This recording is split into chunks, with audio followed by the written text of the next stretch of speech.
Charlie had heard Orville's voice through the speakers of the intercom system.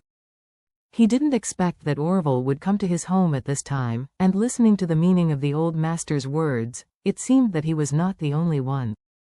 So he got up and said, "Dad, I'll go open the door." Claire asked in amazement, "Charlie, wouldn't it be the big figures who came to you to see feng shui?" Charlie smiled and said, "It must be them. Only they call me Master." Claire shook his head helplessly, and said jokingly, "Master, I think you are the boss. It's almost the same." Charlie raised his eyebrows. "It's also an ability to convince others who can fool you." After all, he stepped out and walked through the courtyard to the door. The door opened, and Charlie was stunned by the sight in front of him. It turned out that Orville, Isaac, Chingang, Solman and Liang were not the only ones at the door. Chingang also brought Aoshui and Stephen. Solman also took Gerald and Fred. The red-faced old master Song unexpectedly came with Warnya and Honor. The radiant old master Tianchi also took his granddaughter Jovia to stand beside him. Even Tai Lai, the richest man in Haicheng, rushed over with Charlie's good brother Zhao Hao at the orphanage, and Zhao Hao, now Tai Lai's driver and assistant with an annual salary of several million, has become a favorite of Tai Lai's side.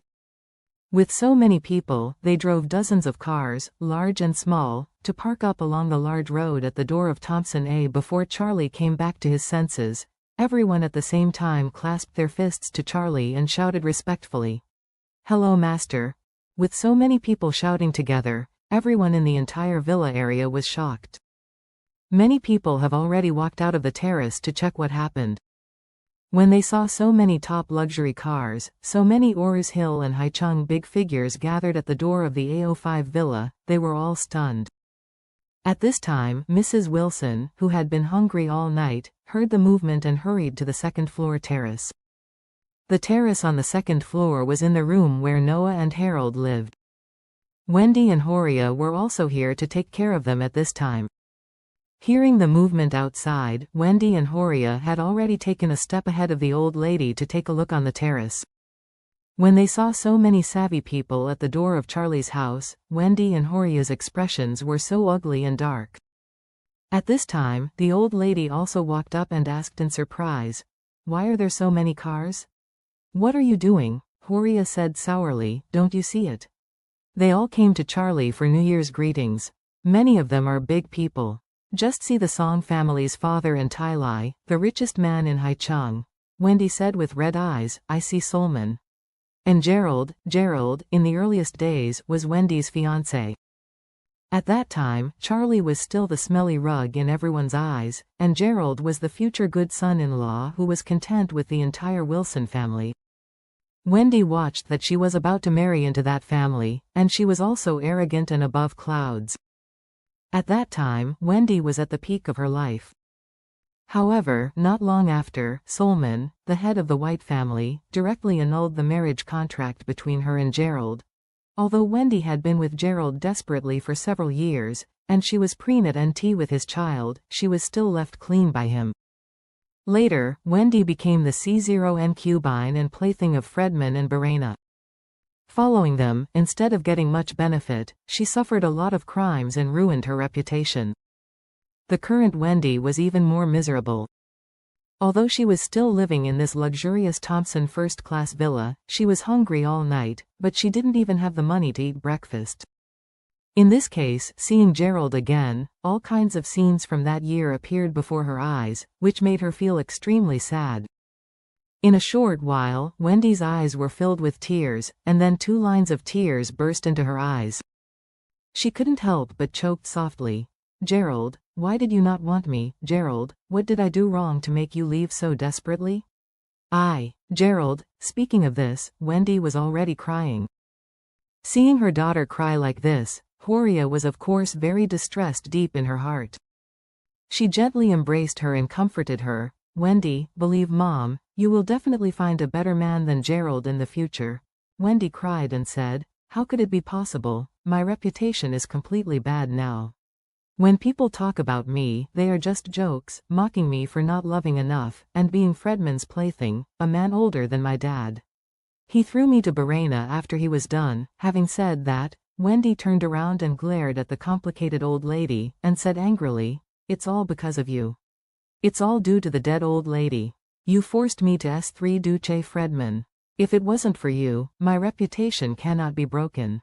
If it weren't for you, Gerald and I might still have a chance.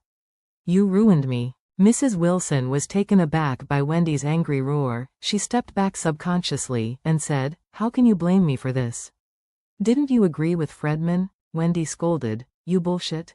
If you didn't force me, how could I agree? You just wanted to let Fredman use me in exchange for investment. You just wanted to sell my B0 die in exchange for prosperity and wealth." Mrs. Wilson said angrily, "Wendy, you have to rely on your conscience. In this matter, could I benefit from it alone?" After that, she pointed to Horia and said angrily, "Don't forget, Fredman gave you $5 million back at the beginning, but in the end, it was cheaper for your parents. If you really want to say who betrayed your body in exchange for that wealth, you cannot only count one. Your parents must also be included. You must also be included." Horia's expression suddenly became very ugly. Although Mrs. Wilson's words were harsh, what she said was indeed the truth. In the beginning, whether it was Mrs. Wilson, Horia, and Noah, they all liked Fredman's ability and wealth. Therefore, together they persuaded Wendy to enter Fredman's RO0 meters in the middle of the night. And Wendy was not completely forced. To be more precise, it was half push half self-motivation. She broke up with Gerald at the time, and the family's economic situation continued to deteriorate. She herself had long been dissatisfied with those poor days. Therefore, mixing with Fredman was partly because of her own vanity. Wendy was also blushing at this time. She knows. Everyone is responsible for this matter, including herself. Just like a proverb, in an avalanche, no snowflake is innocent. Thinking of this, she also lost the idea of continuing to entangle with Mrs. Wilson, squatting on the ground and crying. Mrs. Wilson ignored her, but looked at the big luxury car at the door of Charlie's house and the large group of big people in the upper class, and her heart was so sad. Horia also had a sour taste in her heart. She thought that Charlie had sent her to the black coal kiln, and she was even more angry.